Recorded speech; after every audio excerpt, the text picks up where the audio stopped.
Hi, my name's Brian Ramsey. This is a bit of an instructional video for all those people who've bought my Tyneside Joiner. First thing I should say is thanks very much. Second thing I'm going to say is there are plenty left. If anybody wants to order one through my website, brianramsey.co.uk, or via Instagram, b.ramsey1973. The set comes as a pack of 11. The first card is just the cover card, but it does give you a nice shot of the 10 other cards and how they've been joined together. Quite simply, they just overlapped each other. When the cards are printed, they're printed with a margin. That shows you the margin quite clearly there, and you can see that. Now, the thing to do is obviously, if you're going to join these together, which is what I hope people will do, because that was the intention when I did it on Landscape House of the Year in 2019. The idea to join them together to print and to be able to print the whole individual piece as I drew and painted them on the day, it needs to be trimmed. Now, what I've discovered is the margins do vary slightly dependent upon the postcard size piece of the original piece. I wouldn't get too hung up about it. The other thing I've discovered is to not cut all of the cards with the margin as it's shown. In certain instances, I think the right hand margin and certainly the bottom doesn't always need to be cut. Generally though, what I've found is the top margin does need to be cut off, and also the left hand margin. But again, you know, it's measure twice, cut once. So before you get in with a scalpel and a straight edge, just, you know, think about how you're going to put them together. The other thing to bear in mind as well is, even though I intended the cards or the pieces to be overlapping a certain way, you don't have to do that yourself. You could even just, you know, frame them as individual pieces. It's up to you.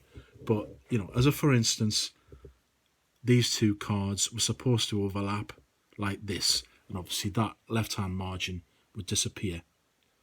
But alternatively, you could, and there's nothing to stop you, actually join them so they're like that, and then in which case that right hand margin would need to be cut to get that line to be continuous. I think it's up to you. Of course, you could buy more than one set and play around them to your heart's content, but if you bought one set, as I say, measure twice, cut once. There are also one or two little quirks about it. The first thing I should say is all of the cards are numbered 1 to 10. So this is number 1, that's number 2, and obviously it all goes all the way through to number 10. You'd have to be quite sort of anarchist-like to go away from the numbering system, and that was my intention anyway, 1 through to 10. There are some quirks. What I've done in true Blue Peter fashion is trim pretty much all of them apart from the first one. I was going to show how that's trimmed. But just as an example, of course they're all in reverse order now.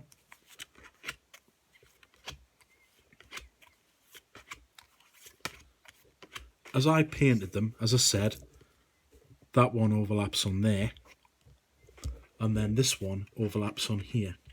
And you can see where I've painted them on the day where I've left the notch out, because I literally did overlap them and paint.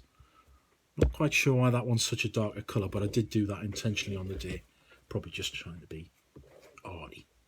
When you overlap some of these, so like that one there, you can see that notch, so that goes in there like that.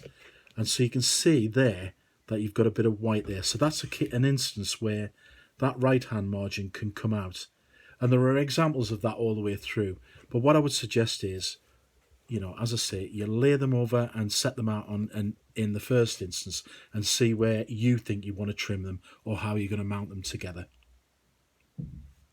So I'm just going to show you how to trim the first one, and then I'm going to stop the video there and do a separate video on how I plan to join them together. So straight edge and a scalpel, and you can generally see when you're doing the cutting, you get the prompt from either lines or from the paint itself. Some of them are more obvious than others. Just take care. And nice sharp scalpel, and that comes off.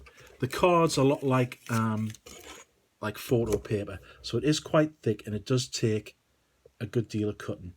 I wouldn't recommend using scissors particularly unless you're incredibly useful with a pair of scissors.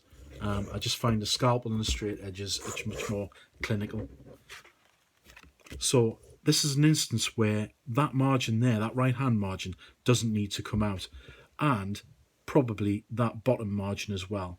So if we just put that there and then that one over the top, you can see there that joins over there. That's nice and tight. But you've got, so I've literally put that over where I've drawn that eaves line of HMS Calliope. So that line's through there, but you can see there's a discrepancy there. Now you could leave that in, or alternatively, it's up to you. You could move that up to that line there, in which case you've then got the drawing underneath from the first card. And what you could potentially do is trim that bottom line there. And if you trimmed that bottom line, you would be able to see there the drawing underneath. So I'm actually gonna trim that bottom line on that card.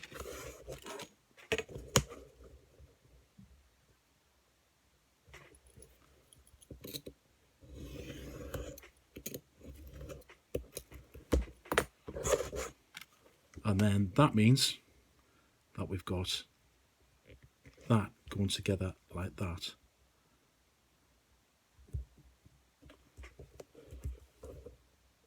And I'm quite happy with that. I'm going to leave that there. I'm going to stop the video there, and then I'm going to show you how to join all of the pieces together in the second video. Thank you.